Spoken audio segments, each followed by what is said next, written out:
I'm Kangaroo. Hi, I'm Crayfish. And I'm Beaver. And today we're going to talk about water quality by studying macroinvertebrates. Let's go!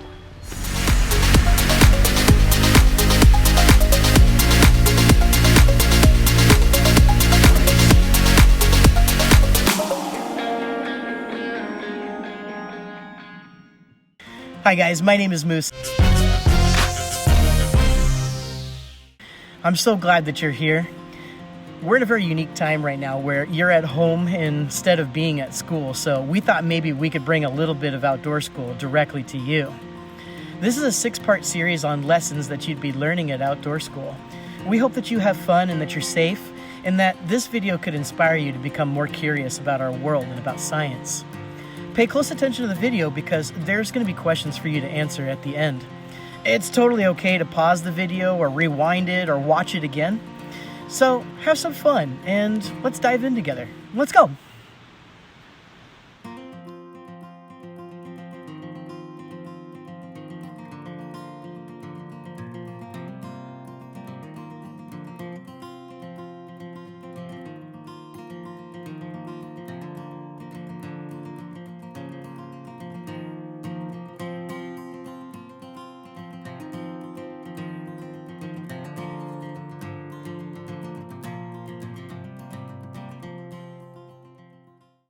So, hey guys, welcome to Macroinvertebrates.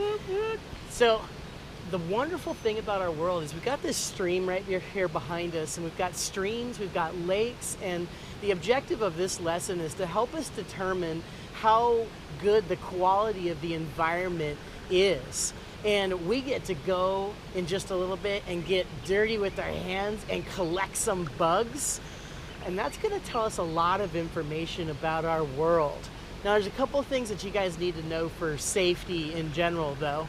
One of the things that you need to know is that I don't want you to go in the water.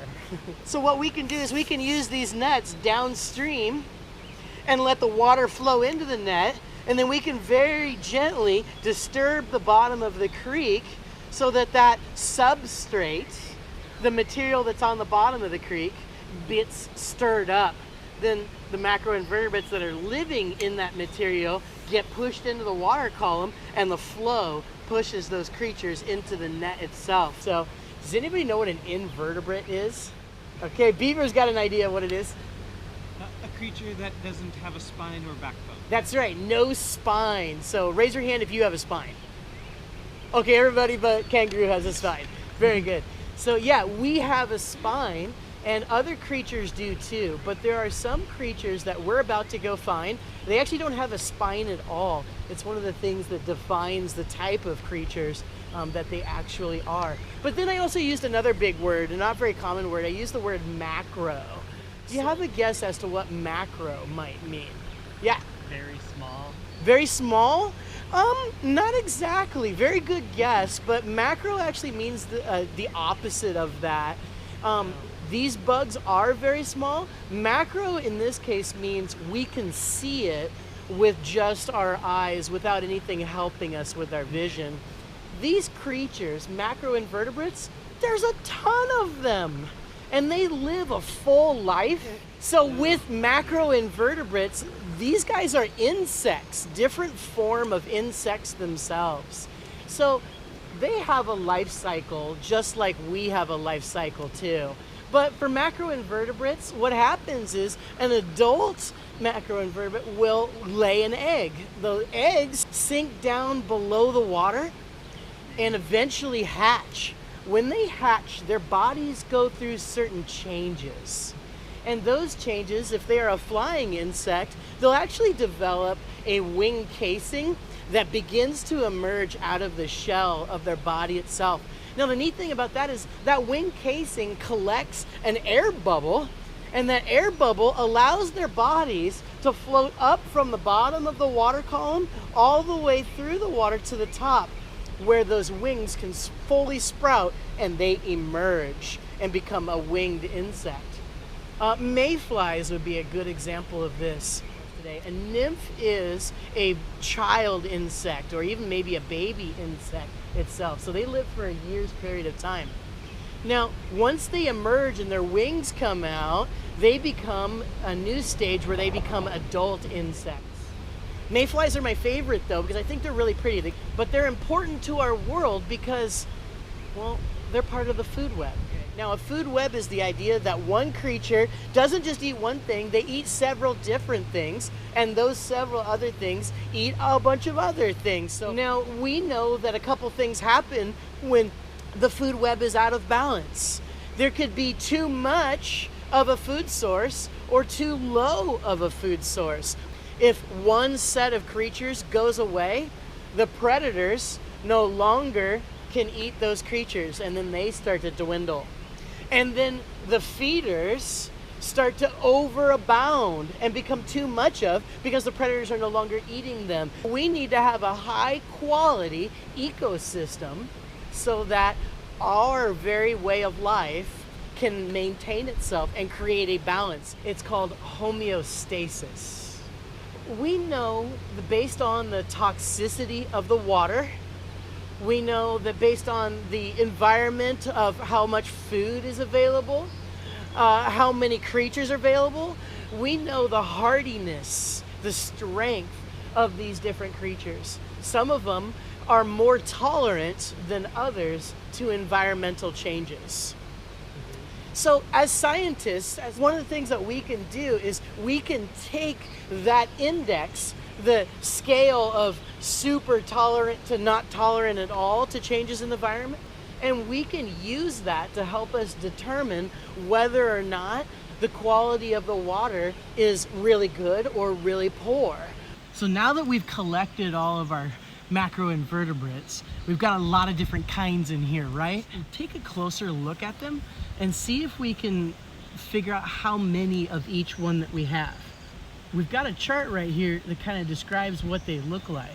Like, you noticed that one of them was a really bright color. What color did we find in there earlier? Red. Yeah, a big red one too. And when you look at the chart, which one did you figure out that was to the best of your ability? A midge. You found a midge. Okay, a midge. Look through these trays as best you can and give me as close estimate as you can. You don't have to be totally precise, but show me the best number that you think you can get here. And we'll put that down on our chart. All right, what's our total if you were to add all those up, please, Mr. Reader? Score-wise or just total amount of things? Score-wise. Let's see. 39, 41, 45. 45.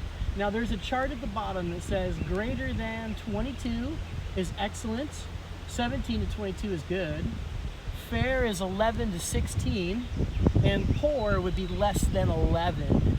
So you said 40, say what again? 42? 45. 45? Okay. Well, 45 means that we landed above the excellent category. Woo! So the ecosystem in this particular stream right now is in the excellent environment. Nice. So now that we've done that, what are some things that would make this environment not excellent that we are in control of? Dumping a bunch of Kool-Aid in the creek. Okay. Yeah. Oh yeah. Oh yeah, So- that would be really bad. Why waste the Kool-Aid, man? Yeah. We need that. You can drink it. What are some other things that we will, as humans, end up putting in our water systems that is bad? Often there's litter that makes it in there. Trash. Okay. Any kind of litter that's out there. Yeah, that's huge. So what are some things that we can do to protect our environment? Not put litter in the creek. I know, right? Okay. So if we see something, we should probably pick it up. We should pack it out. There's a philosophy in the education, in the environment world says leave no trace. Okay? Leave no trace means that as I enter the natural world, that they shouldn't even know I was ever there, right? So trash, leaving debris behind, that's definitely something that can put pollutants into the water, right? Chemicals, leaching into those systems, that could kill the different parts of the food web itself. That in turn affects us when it's all said and done, am I right? So that's good. All right, well today what I want you to see ultimately is that we need to protect our environment. We need to study our environment so that we learn more about it, and we need to help other people learn about it too. And then in the end, we will together reach a balance. Remember that word I told you earlier? Homeostasis. That's right, homeostasis.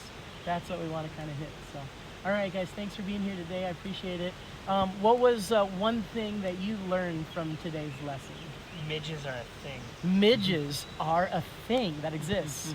Yeah, okay. The creek has a lot more than you first see. A lot of extra life, and some of that life is tiny, really tiny, huge. Okay. Figured out better ways of finding these creatures. Yeah, different methods of collecting and observing them too. And what I learned is that you need to look closely and try to identify features so that you can figure out what's what. It's kind of cool. Well, thank you guys for doing this with me. I really appreciate it on all levels. Okay, my friends, thanks for watching. Now is a great time to click on the link in the bio to take the Kahoot quiz. Another video will be coming out in a couple of days, and we look forward to seeing you then. Have a great day!